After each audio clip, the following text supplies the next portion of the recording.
Dushyant Chautala Congress party को लेकर हमेशा हमलावर रहते हैं। आज भी उन्होंने राहुल गांधी की भारत जोड़ो यात्रा के हरियाणा में पहुंचने पर तंज कसते हुए कहा कि भूपेंद्र हुड्डा सही कह रहे हैं कि यह यात्रा बेरोजगारों के लिए है, क्योंकि कांग्रेस पार्टी बेरोजगार हो चुकी है। यही नहीं, दुष्यंत चौटाला ने तो इनेलो पार्टी के कांग्रेस के साथ गठबंधन करने वाले बयान पर भी कटाक्ष करते हुए कहा कि अब ये दिख गया है कि इनेलो अब चौधरी देवीलाल की विचारधारा से हटकर काम कर रही है। कि जो हमारा गरीब व्यक्ति को कैसे मजबूत किया जाए, अंत्योदय का सपना है, उसको लेकर हम बढ़ रहे हैं। और नए साल पे कई ऐसी परियोजनाएं प्रदेश भर में शुरू करी जाएंगी जिससे कमेरे को बड़ा लाभ मिलेगा।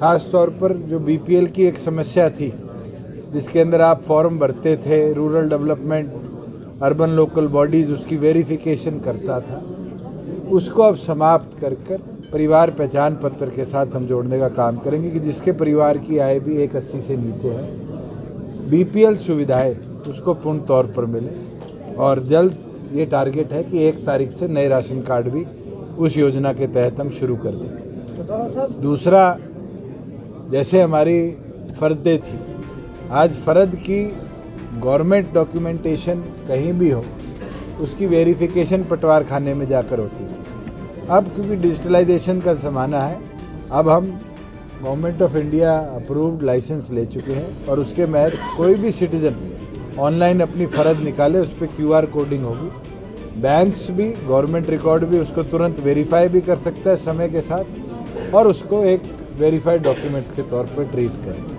साथ में एक समस्या आ रही थी HSVP की बहुत लंबे समय से, उसको भी जल्द हम निपटाने का काम करेंगे कि उनके एसेट्स भी, आज property ID urban local bodies नहीं बना पाई, इसलिए रजिस्ट्री उनकी रुकी हुई थी। ये मामला मेरे आगे कालाबाड़ी में भी आया था, आपके रोहतक का भी आया है, भिवाड़ी का भी आया था कि HSVP के सेक्टर्स जो पुराने कटे हुए हैं उनकी रजिस्ट्रेशन में दिक्कत आती थी। जल्द उस पर भी हम निर्णय लेकर नए साल पे वो निजात भी दिलाने का काम करें। अच्छा सीएम साहब, जिस तरह से कोरोना चीन के अंदर तबाही मचा रहा है, उसको देखते हुए आज सेंट्रल गवर्नमेंट ने, हेल्थ मिनिस्टर ने आज मीटिंग ली और गाइडलाइन जारी करने का फैसला किया, तो स्टेट गवर्नमेंट क्या स्टेप उठा रही है? देखिए, गवर्नमेंट ऑफ इंडिया हमारी नोडल है।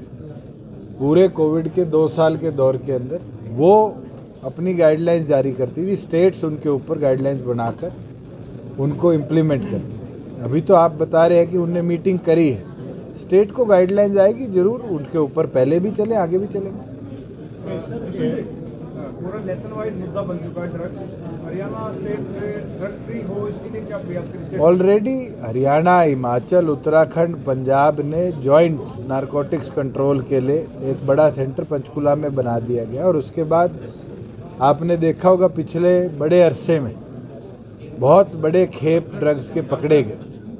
इसी तरीके से और प्रदेशों के अंदर भी नारकोटिक्स के ऊपर बहुत बड़ी कार्रवाई चल रही है। मगर ये एक ऐसा, मुझे लगता है, व्यापार है जिसके अंदर पुलिस की तरफ से कार्रवाई तो चलती रहेगी, हमें सिटीज़न इन्वॉल्वमेंट भी बहुत ज़रूरी है। और मैं तो इस नए वर्ष पे आपसे ये मांग कर सकता हूँ कि इसमें अपने अखबार, TV चैनल के माध्यम से मूवमेंट शुरू कराओ कि सिटीज़न पार्टिसिपेशन बढ़े, कि इंडिया ड्रग मुक्त बने। अच्छा, आज राहुल गांधी की जो यात्रा है नूह से प्रवेश कर रही है हरियाणा में, और वहाँ एक रैली की गई है। भूपेंद्र हुड्डा ने कहा कि ये कांग्रेस के लिए यात्रा नहीं है, ये बेरोजगारों के लिए है, छोटे व्यापारियों के लिए, किसानों के लिए, मजदूरों के लिए। सही बात कही। आज कांग्रेसी बेरोजगारी हो रखी, आज उनकी जो हालत है, वो भारत जोड़ने की बात करते हैं। आप खुद बताओ, हरियाणा में कितने धड़े हैं? उनको तो पहले अपने धड़ों को एक करना चाहिए, फिर जाके इस तरह की यात्राओं के ऊपर इस तरह के मैसेज देने चाहिए। 30,000 का पिछले महीने तक था, 3,000 करोड़ का निवेश अब इस महीने आया है। 33,000 करोड़ का निवेश हरियाणा में आना रोजगार बनाने हैं। भूपेंद्र हुड्डा जी जब मुख्यमंत्री थे तो मारुति प्रदेश छोड़ कर गई, हीरो प्रदेश छोड़ कर गई, होंडा प्रदेश छोड़ कर गई। हमने तो उनको लाकर अपने प्रदेश को प्रगति के पथ पर चलाया है और हमें पूर्ण विश्वास है आज किसान खुशहाल है प्रदेश का, युवा के हाथ में रोजगार के अवसर दिन प्रतिदिन आ रहे हैं।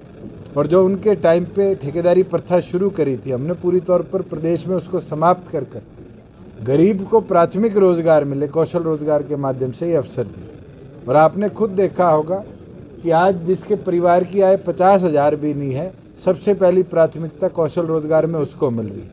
और पहले तो ये चर्चा आती थी ठेकेदार 2 महीने 1 महीने की तनख्वाह लेने के बाद रोजगार देता था। आज किसी को आपको रिश्वत देने की जरूरत नहीं। तो ये बदलाव हमने प्रदेश में करके दिया।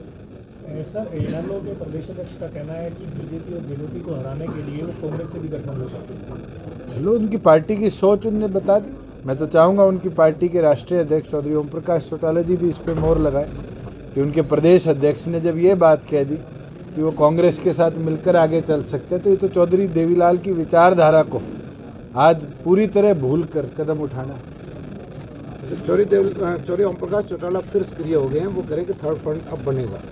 परमात्मा उनको और ताकत दे और आयु दे और इसी तरह राजनीतिक तौर पे वो काम करते। मैं तो यही दुआ कर सकता हूँ। जेजेपी की further wing इंसो MBBS bond policy का विरोध कर रही है, इसे कैसे देखते हैं? देखिए, पीछे इंसो के साथी भी और जो मेडिकल बोर्ड के धरने पर बैठे मुख्य 7 लोग जो हैं, वो मेरे पास स्वयं सर्किट हाउस में आए थे। आप भी उस दिन वहाँ मौजूद थे। उनने खूब देर चर्चा भी करी।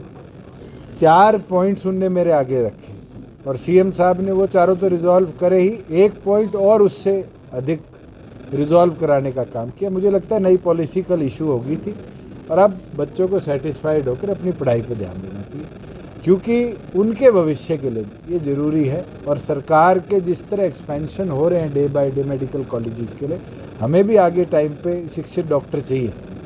और अगर वो हमारे यहाँ सेवा करेंगे तभी जाके हमारे मेडिकल कॉलेजेस भी सक्सेसफुल होंगे। इंसो सहमत नहीं है? इंसो भी सहमत है। अगर कोई एक ऐसा पॉइंट है तो जरूर हम उसको भी टेकअप करेंगे। इंसो की सहमति के बाद ही तो 4 पॉइंट पे रेजोल्यूशन आया। सोशल मीडिया की पे चर्चा चल रही थी, अफवाह थी या क्या था कि बीजेपी की तरफ से आपको ऑफर था कि अपनी पार्टी का विलय करनी? खुद ही बोल दी अफवाह थी और खुद ही आंसर दे दी। Thank you. रोहतक से कुलदीप सैनी की रिपोर्ट। देखते रहें अजीत समाचार।